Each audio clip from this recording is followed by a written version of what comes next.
చూసారు sir. Caste అనేది మీరు ఎదుర్కొన్నారా? అంటే కాస్ట్ అని కాదు కదా, మన రెడ్డు నాయుడు ఇది కాదు మనం ఈ బ్యాచ్. అయితే సర్లే ఒక సినిమా ఆల్మోస్ట్ ఫైనల్ అయిపోయిన తర్వాత ఆయన బయటకు వచ్చి ఓకే నాయుడు గారు ఓకే రెడ్డి గారు కాదండి, ఓకే చౌదరి గారు కాదండి, కలుద్దాం సార్ రేపు అడ్వాన్స్ తీసుకుంటూ వచ్చాను. నెక్స్ట్ డే నుంచి కాల్. ఫస్ట్ డైరెక్షన్ ట్రయల్స్ లో చాలా పెద్ద ప్రొడక్షన్, అది చాలా పెద్ద ప్రొడక్షన్. ఓకే రెడ్డి గారు, ఓకే నాయుడు గారు, ఓకే చౌదరి గారు, ఓకే వరమ గారు అన్నాడు. నాలుగు మనం కాదని చెప్పగానే వస్తే సార్ అన్నాడు, వెళ్ళిపోమన్నాడు. రీకాల్ లేదు, అప్పుడు అర్థమైంది నాకు, ఓహో ఇక్కడ ఉంది, చదువుకోలేదు ఇంకా. లక్కీగా పెద్ద పెద్ద ప్రొడ్యూసర్. ఇది ఎంతకాలం క్రితం అండి? 6 years. కానీ ఇప్పుడు ఉండే ఇండస్ట్రీలో సరే కాస్ట్ అనేది సరే చాలా రాజకీయాల్లో కాస్ట్ బేస్డ్ రాజకీయాలు జరుగుతున్నాయి, అంటే సౌత్ ఎక్కువ జరుగుతుంటాయి, అలాంటివన్నీ పక్కన పెట్టేయండి. అంటే కాస్ట్ అనేది యాక్చువల్గా ఒక ప్రముఖ పాత్ర ప్రతి దాంట్లో కూడా ఉంది. కానీ సినిమా ఫీల్డ్ లో కూడా, ఎందుకంటే సినిమా ఫీల్డ్ అనేది ఇప్పుడు ఈ క్యాస్ట్ ఆ క్యాస్ట్ అని కాదు, అంటే ఫ్రాంక్ గా చెప్తే వాడి వలన ఒక డైరెక్టర్ని పెట్టుకునేటప్పుడు ఆ డైరెక్టర్ వల్ల డబ్బులు తేగలుగుతాడు లేదా, ఆ డైరెక్టర్ సినిమాని బాగా తీయగలుగుతాడు లేదా అన్నదే చూస్తూ ఉంటారు కదా. సో అలాంటిది అంటే ఇప్పుడు మీరు ఎదుర్కొన్నాను అన్నారు 6 ఏళ్ల క్రితం, ఇప్పటికి ఏమైనా చేంజ్ అయినట్టు అనిపిస్తుందా, లేకపోతే యాజ్ ఇట్ ఈస్ అలాగే ఉంది అనిపిస్తుందా? వస్తున్న యంగ్స్టర్స్ ఎవరైతే డైరెక్టర్లు అవుతున్నారో వాళ్ళు మనకి క్యారెక్టర్ కి తన రిక్వైర్మెంట్ అనేది చూస్తున్నారు తప్ప, పాత వాళ్ళు ఉంటారు కదండి, పాత గో డైరెక్టర్స్ వీళ్ళంతా కాస్టింగ్ చచ్చిపోతారు అందరూ. ఇంకానా చాలా మంది ఉన్నారు, ఎవరో రేర్ కేసు కానీ మాక్సిమం అలాగే ఉన్నారు. కొంతమంది మంచిగా ఉన్నారు చూడు, కోడర్స్ నాకు తెలిసిన కొంతమంది ఉన్నారు, వాళ్ళు సర్లే వీడేదో అని ఛాన్స్ ఇచ్చిన వాళ్ళు చాలా మంది ఉన్నారు. కానీ చాలా మంది క్యాస్ట్ బేస్డ్ అవకాశాలు ఇచ్చారు. నేను రీసెంట్ గా ఒక సినిమా చదివి అడ్వాన్స్ కూడా తీసుకున్నా సినిమాకి. ఆ సినిమా అడ్వాన్స్ తీసుకున్న తర్వాత పటాలు ఎక్కేస్తున్న టైంలో లేదు మా క్యాస్ట్ వాళ్ళే హీరోగా ఉండాలి, మా క్యాస్ట్ వాళ్ళ యాక్టర్స్ అందరూ ఉండాలని చెప్పి ఇచ్చిన అడ్వాన్స్ తిరిగి తీసుకున్నారంట యాక్టర్స్ దగ్గర నుంచి, రికగ్నైజ్డ్ యాక్టర్స్ దగ్గర నుంచి. మీకు ఇచ్చారా అడ్వాన్స్? ఇచ్చారు. తీసుకున్నారా మీ దగ్గర కూడా? నాకు అడిగితే ఫోన్ చేశారు నాకు, మీరు నా డేట్లు బ్లాక్ చేసుకున్నారు ఏమో, వాళ్ళు ఏదో కొంచెం ఏదో బ్యాక్ డ్రాప్ ఏదో ఉంది, సెటిల్మెంట్ బ్యాచ్ ఏదో అన్నారు, చూసుకుందాం భయ్యారండి. అలా ఉన్నారండి చాలా 40-50 దాటిన వాళ్ళకే పెంట, ఇప్పుడు వస్తున్న వాళ్ళు లేదు. అసలు ఇప్పుడు యాక్చువల్గా నిజం చెప్తే సినిమా ఇండస్ట్రీ అనేది పూర్వంతో పోలిస్తే ఇప్పుడు చాలా హెల్దీగా ఉంది. టాలెంట్ ఉంది అంటే వాడు ఎవడు ఏంటి వాడి బ్యాక్గ్రౌండ్ తో సంబంధం లేదండి, వాడు నిజంగా టాలెంటెడ్ అనుకుంటే అవకాశాలు వస్తున్నాయి, ఇస్తున్నారు కూడా. ఇప్పుడు యంగ్స్టర్స్ ఇంతమంది వచ్చి అవకాశాలు అంటే బయటకు వస్తున్నారంటే అదే కారణం. ఇప్పుడు కానీ ఇలాంటి చోట కూడా ఇలాంటివి జరుగుతున్నాయంటే ఒక విధంగా విచిత్రంగానే ఉంది. మీకు తెలియదు సార్ క్యాస్ట్ లేదు ఇక్కడ అంటే నేను ఎప్పుడు ఎదుర్కోలేదు కానీ కానీ ఇప్పుడు కూడా అంటే బయటికి అనరు, బయటికి అనరు, కోళ్ళు వారు అది బయటికి ఎవ్వరు నువ్వు మా కాస్ట్ కాదు నువ్వు దొబ్బే అనరు. లేకపోతే ఇలా తడుముతారు జడ్జి ఉందా లేదా, పప్పు రుబ్బుతుంటారు లా ఎక్కడ, అంతే సార్. ఇంటి పేరు బట్టి ఇంటి పేర్లు ఏముందండి, ఇప్పుడు ఒక ఇంటి పేరు చాలా క్యాస్ట్లలో ఉంటది, అది కామన్ గా ఉంటది, అంటే చాలా మందికి తెలియని విషయం. అక్కడ అయిపోయారు. ఇప్పుడు బెహరా అనే క్యాస్ట్ చాలా దాంట్లో ఉంది, తెలుసా కదా, ఎక్కడ ఏ ఊరు అంటే ఊరిని బట్టి. నాన్నగారు ఏం చేస్తుంటారు అట్లా అక్కడ పుట్టి పూర్వతలను చేస్తారు, అవసరం నాన్న బయోపిక్ తీస్తున్నావా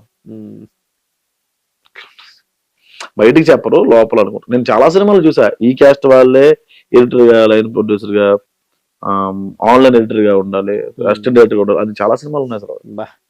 చాలా సీనియర్ డైరెక్టర్స్ వాళ్ళు ఇంకా బతుకున్నారు మన దృష్టి. అంటే కొంతమంది లేండి, అందరూ కాదు కానీ అందరూ కొంతమంది. అంటే ఎందుకంటే మనం జనరలైజ్ చేసేకూడదు. అవును. ఎందుకంటే కొంతమంది సరే ఈ రకమైన ఇది ఉండే వాళ్ళు కొంతమంది ఉన్నారు. అలాగే ఇప్పుడు మార్తి గారు మీకు అంటే ఫోన్ చేసి ఇలా మా ఫ్యామిలీ అందరూ మా మిస్సెస్ అందరూ ఫ్యాన్ అనేటప్పుడు ఎలా అనిపించింది? ఫోన్ చేసి పిలిపించారా? ఆఫీస్కి పిలిపించారు. వెళ్ళిన తర్వాత చాలా పెద్ద డైరెక్టర్ పిలిచి అప్లాజ్ ఇచ్చారు. చాలా ఫ్రెండ్లీగా ఉంటాడు ఆయన, చాలా డౌన్ టు ఎర్త్. చాలా డౌన్ టు ఎర్త్. నాకు మంచి ఫ్రెండ్ ఆయన. కథ కూడా ఉంటే చెప్పు, చేసుకో, డైరెక్షన్ చేసుకో అన్నారు. మధ్యలో కొన్ని కమిట్మెంట్స్ ఉన్నాయి సార్. ఓకే, అన్ని అయిపోయాక వెళ్ళి కూర్చుంటాను సార్ అన్న. కమిట్మెంట్స్ అంటే మిగతా సినిమాలు రాస్తున్నా. అవును అవును. సో ఇవన్నీ సబ్మిట్ చేసిన తర్వాత నేను నా కథ మీద కంపెనీలో కూర్చోవాలి అట్లా. సో యూట్యూబ్ అనేది యాక్చువల్గా అంటే ఒక సక్సెస్ అనేది మీకు అంటే అంటే ఒక 5 years నుంచి అండి ఇది అంతా ఈ జర్నీ, మామిడాకుల జర్నీ ఎప్పటి నుంచి? 1 year కూడా అవ్వలేదు సార్. 1 year కూడా కాదు. 1 year కూడా. అంటే మీరు 15 ఏళ్ళు జర్నీ అన్నారు అంటే ఆల్మోస్ట్ 14 ఏళ్ళు ఒక స్ట్రగుల్ అనిపించారు. 14 ఏళ్ళ వరకు ఒక స్ట్రగుల్ అనిపించారు. ఈ 1 year అనేది మిమ్మల్ని చేంజ్ చేసింది. అంటే యూట్యూబ్లో ఉండేంత పొటెన్షియాలిటీ కానీ లేదు, ఇది చాలా గొప్ప విషయం అంటే నిజం చెప్పాలి అంటే. సో ఇప్పుడు మీరు ఒకవేళ సినిమాలు చేశారనుకోండి, యూట్యూబ్ని వదిలేస్తారా? సార్ సినిమాల కోసం యూట్యూబ్ చేస్తాం సార్, యూట్యూబ్ కోసం సినిమాలు చేస్తాం. సో ఖచ్చితంగా వదిలేయాల్సి వస్తుంది, తప్పదు. నేను ఇప్పటికే చేయలేకపోతున్నాను సార్. అవునా? కుదరట్లేదు అసలు. తప్పదు, మనకు ఒక లైఫ్ ఇచ్చారు ఆడియన్స్, వ్యూవర్షిప్ బాగుంది, కొంచెం డబ్బులు ఎక్కువ వస్తున్నాయి గట్టిగా, అంటే ఇంత ముందు కన్నా బాగా వస్తున్నాయి, దానివల్ల చేయాల్సి వస్తుంది. రెగ్యులర్ ఇన్కమ్ ఉంటుంది కాబట్టి చేయాల్సి వస్తుంది, లేకపోతే టైం చాలట్లేదు. యూట్యూబ్ కూడా సినిమా కష్టాలే ఉంటాయి. నా దాంట్లో 13 నుంచి 15 మంది ఆర్టిస్టులు సార్. 7 రమ్మంటే 10 వస్తాడు ఒకడు, 2 వస్తాడు ఒకడు. అర్జెంట్ గా వెళ్ళిపోవాలి నా బాయ్ ఫ్రెండ్ అని ఒక అమ్మాయి 100 ప్రాబ్లమ్స్ ఉన్నాయి సార్. వీళ్ళందరినీ మేనేజ్ చేసుకొని ఎవరైనా అమ్మాయి మా బాయ్ ఫ్రెండ్ వెయిటింగ్ వెళ్ళిపోవాలి, చదువుతాను నొప్పి. వీకెండ్స్ రావని కొందరు అంటారు, కొందరు అసలు ఈ రోజు అవ్వదు, నాకు హెడ్ఏక్ గా ఉంది. ఇంతమందిని ఇది సినిమా అనుకోండి, ఎంత కుదరదు, మూసుకొని రావాల్సింది. ఇంతమందిని మేనేజ్ చేసి అడుక్కొని బతిమలాడుకొని. వీళ్ళందరూ నాన్ పెయిడ్ ఆర్టిస్టులు అవ్వడం వల్ల పెయిడ్ ఆర్టిస్టులు అందరూ, కొందరు సాలరీడ్, కొందరు పెయిడ్ ఆర్టిస్టులు అయినా కూడా మరి అదేంటి? అయ్యో బాబు చెప్పాను కదండి మీకు, అవకాశం వచ్చినంత వరకు పేమెంట్ ఇచ్చేటప్పుడు కూడా ఇప్పుడు ప్రొఫెషనల్ గా ఉండకుండా నేను అక్కడికి వెళ్ళాలి ఇక్కడికి వెళ్ళాలి, మా బాయ్ ఫ్రెండ్ లేకపోతే నాకు ఇంకో పని ఉంది, మా ఇంట్లో పని ఉంది, ఇలాగా కరెక్ట్ కాదేమో. ఇప్పుడు డెడికేషన్ ఎవరికి ఉండదు. ఇంతమందిని మేనేజ్ చేసి రాసుకొని నేను మామిడాకులు గానీ పెళ్లివారం అండి గానీ నేను ముందు ఎప్పుడు సినాప్సిస్ రాసి కథ అవేం లేదు. ఇప్పుడు మీరు వచ్చారు, ఈయన ఉన్నాడు, ముగ్గురు ఉన్నారా, ఆ మనిషి కూడా లేదు, అక్కడికక్కడ రాసిందే. అది కర్మ, అది నిజంగా దరిద్రం. అది ముందు రోజు రాసుకుంటే ప్లాన్ గా వెళ్ళొచ్చు. ఇంతకుముందు రాసుకునేవాడిని, టైంకి వచ్చేవాళ్ళు కదా, ఎవరు వచ్చినా అర్జెంట్గా వెళ్ళిపోవాలి, ఎక్విప్మెంట్ ఇష్యూ వచ్చేది, ఆ ఒక్కలు చాలా ఉంటాయి. ఈ రోజు షూట్ చేస్తున్నది, రేపు ఎడిటింగ్ రఫ్ కట్, మళ్ళీ డబ్బింగ్ అందరూ బతిమలాడుకోవాలి, రారు. మిగతా షూట్లు చేస్తారు, బిజీగా ఉంటారు, రారు. పెళ్లివారం అండి అని టైటిల్ పెట్టి నేను ఆఫీస్ లో వీడియోస్ చేస్తున్నాను సార్. పెళ్లివారం అండి అంటే పెళ్లి సెటప్, ఇల్లు, మదర్ కి ఫాదర్ కి డేట్లు సెట్ అవ్వట్లే, ఆఫీస్ లో కొట్టాల్సి వస్తుంది. చాలా చాలా అడ్జస్ట్మెంట్లు జరిగినాయి. చాలా అప్పటికప్పుడే రాస్తారు మీరు? అప్పటికప్పుడు స్పాట్ సార్. అవునా? ఏమో అన్నారు, నాకేదో డౌట్ గా ఉంది. స్పాట్ అంటే నా మీద ప్రయోగం చేసి ఇప్పుడు రాయాలన్నమాట.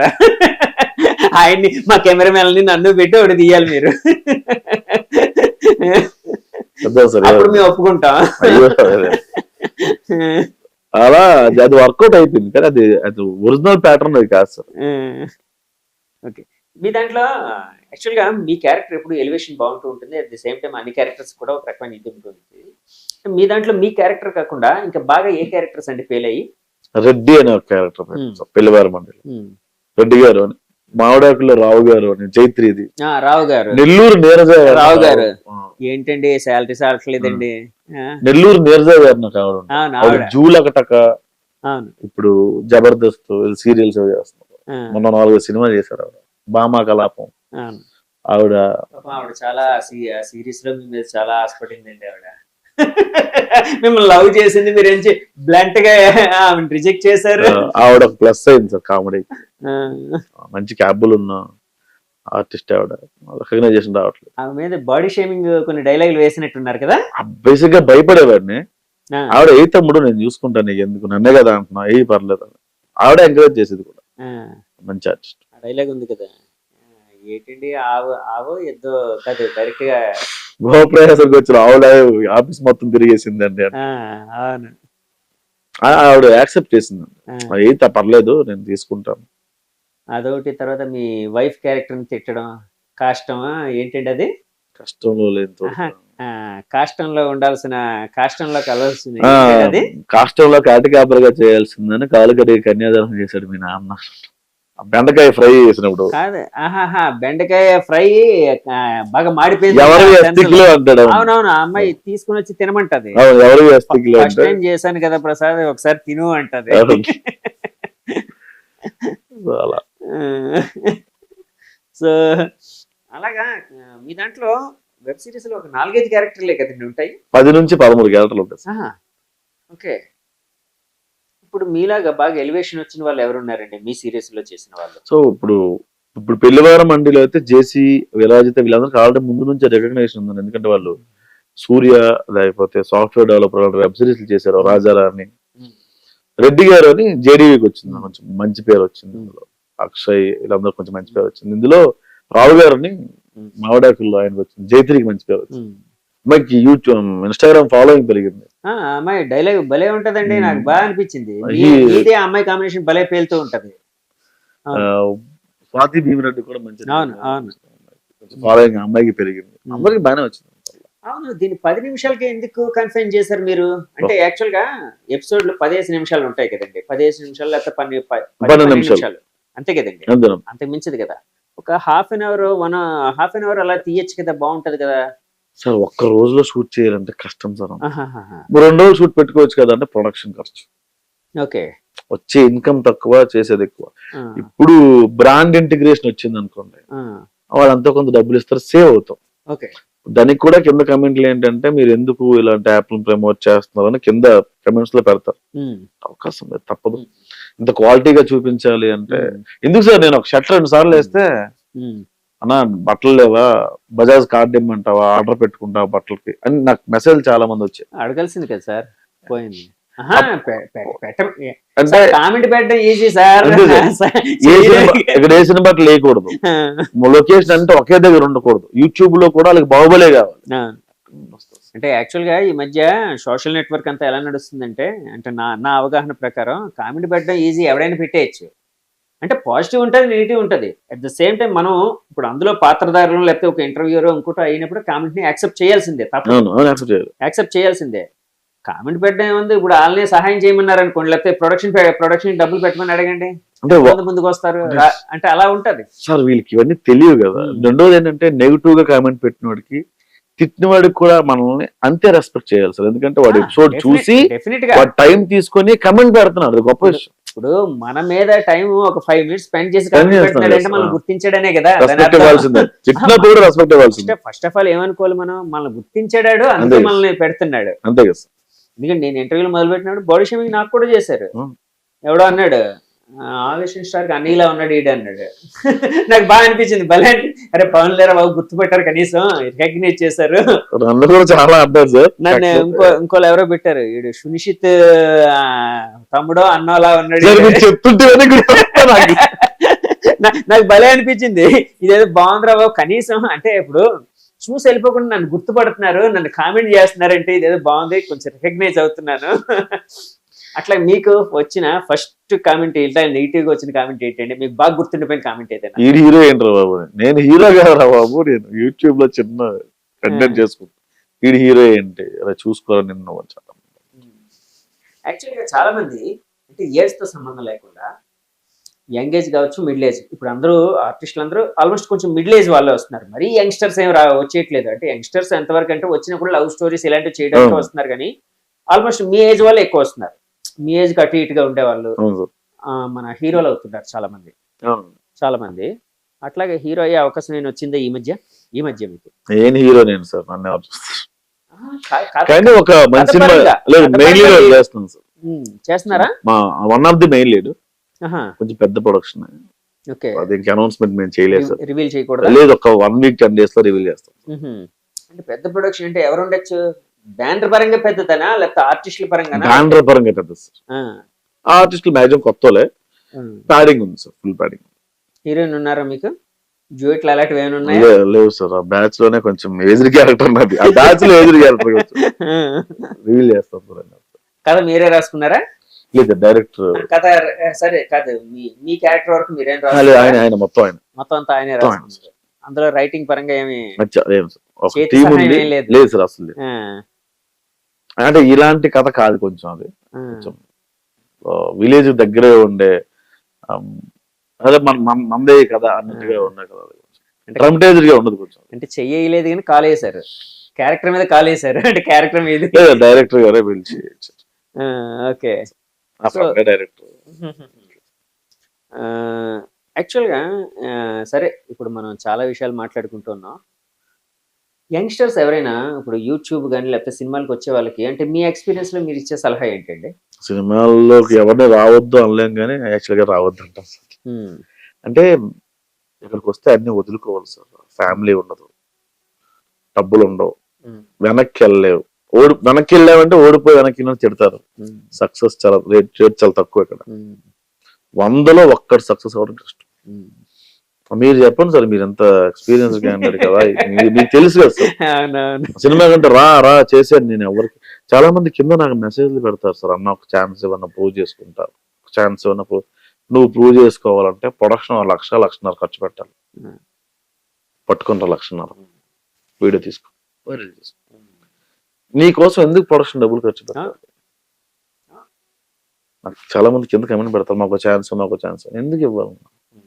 మరి నీకెలా వచ్చింది అంట. నాకు ఈ ఛాన్స్ రావడం చాలా టైం పట్టింది. వద్దంటాను నేను. వచ్చి తలను అంటే వీళ్ళంతా వచ్చేది కళామ తల్లి ఒడిలో చచ్చిపోయి. ఎవడు కళామ తల్లి కోసం, కళామ తల్లి ముద్దు పెట్టవడం కోసం రాడు సార్. డబ్బులు ఫేమ్, అవునా కదా? నీకు డబ్బులు ఫేమ్ రావు అంటే కళామ తల్లి ఒడిలో అంత. నీ కళామ తల్లి అంటే అంత లవ్ ఉంటే నాటకాలు వేసుకో. కళా ఏదో ఉంది సార్, స్టేజ్ మీద ప్రోగ్రామ్ ఇవ్వు. సినిమాలోకి ఎందుకు వస్తున్నాం? ఫేమ్, డబ్బు, తర్వాత యాక్టింగ్, డిసిప్లిన్ ఉండదు. ఇవి చాలా ఉన్నాయి సార్. అందుకే నేను వద్దని చెప్తాను. మీకు బాగా డబ్బులుండి ఇంట్లో ఫ్యామిలీ ప్రాబ్లమ్స్ అన్ని మీరు ఫుల్ఫిల్ చేసిన తర్వాత బెకారుగా తిరుగుతున్నాం అంటే వచ్చాయి. అంటే ఇంకా నాకు ఇంట్లో నా నుంచి ఎక్స్పెక్టేషన్ లేదు అన్ని కనిపించిన రోజు ఫైనాన్షియల్ స్ట్రెంగ్ గా ఉండి ఇక్కడ పర్వాలేదు, 1 సంవత్సరం 2 సంవత్సరాలు 5 సంవత్సరాలు తిరిగినా పర్వాలేదు, అవకాశం కోసం తిరిగినా ట్రై చేసినా పర్వాలేదు అనుకునే వాళ్ళు వస్తే పర్వాలేదు అంటారు. మీ ఫ్యామిలీకి మీ మీద ఏ ఎక్స్పెక్టేషన్ లేనప్పుడు వచ్చేయమంటున్నాను. వాళ్ళు సపోర్ట్ ఫుల్ గా ఉంటారండి. అంతేగాని ఇంట్లో గొడవలు పడి ఎవరో ఏదో ట్రైన్ ఎక్కేసో చిన్నప్పుడు ఇప్పుడు స్టార్ అయిపోయి చెప్తుంది నమ్మి సో పక్కోడిని కంపేర్ చేసుకుని అస్సలు రావద్దు. మా పక్కన 30 ఏళ్ళు చచ్చిపోయాడు సార్, 30 నేను చచ్చిపోవాలి కదా. So don't compare with purpose. ఎవరితో కంపేర్ చేసుకోవద్దు. నీకు అన్ని ప్రాబ్లమ్స్ లేవు, అన్ని ఫుల్ఫిల్ చేస్తా, చెల్లో అక్కో తమ్ముడో ఎవరో ఉంటారు, నాన్న వీళ్ళందరికీ డబ్బులు కావాలి, అవన్నీ అరేంజ్ చేస్తారా? అప్పుడే ఎగురు. లేదా సార్ ఆర్టిస్ట్ 60 ఏళ్ళకి కూడా అవ్వచ్చు, 40 ఏళ్ళకి కూడా అవ్వచ్చు, అప్పుడు రా. అంటే నేను ఇదన్నీ ఫేస్ చేశాను సార్. అనవసరంగా వచ్చానా, మా చెల్లి పెళ్లి కూడా నేను సరిగ్గా చేయలేక, అంటే అంత డబ్బులు ఏమి ఎక్కువ ఇవ్వలేకపోయాను నేను. మా అమ్మగారు కష్టపడి చేశారు. అప్పుడు నేను చాలా బాధపడ్డాను సార్, అనవసరంగా ఇలాంటి పని చేస్తున్నాను. మీరు సిస్టర్ ఒకరే అండి? ఇద్దరు. మీరు సిస్టర్. అంటే యాక్చువల్గా మీరు ఇక్కడికి వచ్చేసేటప్పుడు అంటే జాబ్ పర్పస్ మీద వస్తున్నాను చెప్పి వచ్చారా, లేకపోతే సినిమాకు వెళ్తున్నానని చెప్పి? జాబ్ పర్పస్ అని చెప్పారు, సినిమా అని పంపించారు సార్. జాబ్ పర్పస్ అని వచ్చా. అంటే వచ్చింది జాబ్ కోసమా సినిమా కోసమా? హైదరాబాద్ వచ్చింది సినిమా కోసం. సినిమా కోసమే. జాబ్ అనేది ఒక వంక చాలా మందికి లాగే. అంటే అమ్మ సినిమా అంటే తంతా ఉంది. అదే ఎవరైనా ఏ పేరెంట్స్ యాక్సెప్ట్ చేయరు. జాబ్ అని చెప్పి వచ్చేసి ఇక్కడ బాగా డబ్బులు ఉన్న వాళ్ళు సినిమాలోకి వస్తే చెడు వ్యసనాలకు లోన్ అవుతారని ఒక ఇది ఉంటది పేరెంట్స్ కి. డబ్బులు లేని వాళ్ళు మధ్య తరగతి వాళ్ళు అనుకోండి, వీడి జీవితం ఏమైపోద్ది, వీడు రేపు పొద్దున్న ఎలా బతుకుతాడని ఒక భయం. అంతే సార్, అంతే. ఇలా రకరకాల భయాలు ఉంటాయి. సినిమా అంటేనే ఒక భయం. సినిమా అనేది అందరికీ కావాలి. అందులో సక్సెస్ అయిపోతే ప్రతి ఒక్కరు వీడు నావాడు అని చెప్పుకోవడానికి ఇష్టపడతారు. కానీ ఈ టైం మామూలుగా అయితే యాక్సెప్ట్ చేయడానికి ఇష్టపడరు, సొసైటీ కూడా ఇష్టపడలేదు. ఈ మధ్య ఏదో యూట్యూబ్ ఇలాంటివి రావడం వలన ఈ కొత్త కుర్రాళ్ళు కొత్త తరం అంతా వస్తుంది, ఏదో చేసి వాళ్ళు కూడా అదే సినిమా అనే దాని మీద లేకపోతే యూట్యూబ్ మీద నటన మీద డెడికేటెడ్ గా ఉండిపోయి దానిలోనే ఉండాలని కాదు, ఏదో జాబులు చేసుకుంటున్నారు, సరదాగా చేస్తున్నారు. కొంతమందికి ఫేమ్ వచ్చింది అనుకోండి, సో నెక్స్ట్ స్టెప్కి వెళ్ళడానికి ట్రై చేస్తున్నారు. మీరు వచ్చిన తర్వాత మీకు బాగా అంటే ఇబ్బంది పెట్టినా లేకపోతే బాధ పెట్టినా కన్నీళ్లు పెట్టించిన సంఘటన ఏదైనా ఉందండి? అంటే అప్పట్లో హైదరాబాద్ వచ్చిన తర్వాత మీరు పడ్డ కష్టాల్లోని ఎందుకు వచ్చానురా నేను ఈ ఇండస్ట్రీకి ఎప్పుడు ఎందుకు వచ్చాను అనిపించలేదు అనిపిస్తున్నా చచ్చినట్టే పడిపోతే అవును ఎందుకు వచ్చాను అనిపించలేదు కానీ ఇంటికి డబ్బులు పంపించలేకపోతున్నాను ఏదైనా కష్టం వస్తే నేను దగ్గర ఉండలేకపోతున్నాను సందర్భాలు ఉన్నాయి అంటే ఇప్పుడు మా అమ్మగారికి ఒంట్లో బాగాలేదు అనుకోండి 10,000 20,000 పట్టుకుని వెంటనే వెళ్ళలేని పరిస్థితి అప్పట్లో అప్పుడు చాలా బాధపడే పస్తులున్న సందర్భాలు ఎన్నిసార్లు అయ్యో చాలా అవి చాలా నేర్పిస్తాయి సార్ అన్నంలో కారం వేసుకొని ఆయిల్ వేసుకుని తిన్న రోజులు ఉన్నాయి అది యాక్చువల్గా ఎక్కువ ఉన్నాయి సినిమా బ్యాచులర్స్ కుండే కష్టాలు అవి ఉప్పు ఆయిల్ కారం రైస్ బాగుంటుంది సార్ చాలా టేస్ట్ ఉంటదండి నేను చాలా సార్లు తిన్నాను చిన్న ఉల్లిపాయ మొక్క దొరికితే ఉల్లిపాయ అంటే ఇంకా యాడెడ్ అడ్వాంటేజ్ అది సంపాదించుకున్న రోజుల తర్వాత కూడా కారం వేసుకుని తిన్న రోజులు కావాలి బాగుంటారా అవునవును ఆ తినడం వేరు లేనప్పుడు మనం సర్దుకుపోవడానికి తినడం వేరు కదండి ఉన్నాయా అలాంటి ఉన్నా కూడా ఎక్కువ లేవు సార్ 1-2 రోజుల తర్వాత మళ్ళీ ఫ్రెండ్స్ అందరూ మళ్ళీ వచ్చి సతీష్ సరిపల్లి గారు నా రూమ్మేట్ ఉండేవాడు ఇక్కడ తెలిసింది ఆయనే ఉదయాన్నే షూటింగ్ వెళ్ళి సాయంత్రం వచ్చి ఏదో పిల్లలకి కోడి మేత పట్టుకొచ్చినట్టుగా సాయంత్రం పప్పు వచ్చి తీసుకొని పట్టుకొచ్చేవాడు ఆయన కొంత చూసుకున్నారు అలా సరిపల్లి గారితో ఏమైనా చేశారా ఆయన మీ వెబ్ సిరీస్ లో ఏమైనా చేశారా ఆయనతోనే మా నాన్నకి పిల్ల హీరో కూడా ఆయనే ఓకే ఓకే మా నాన్నకి పిల్ల హీరో క్యారెక్టర్ ఆయనే కదా హీరో అది బాగా వర్లేదు ఆయనకి ఈ మధ్య యూట్యూబ్ ఫాదర్ యూట్యూబ్ మామయ్య అని పేరు వచ్చింది బాగానా ఆయన ఏంటండి ఆయన 1200-1300 షార్ట్ ఫిల్మ్స్ చేశాడు అవును నాకు అక్కడ వైజాగ్ లో షార్ట్ ఫిల్మ్ ద్వారానే పరిచయం ఇండస్ట్రీ రికార్డ్ ఆయన చేసిన ఎవరు చేయలేదు బ్రాండ్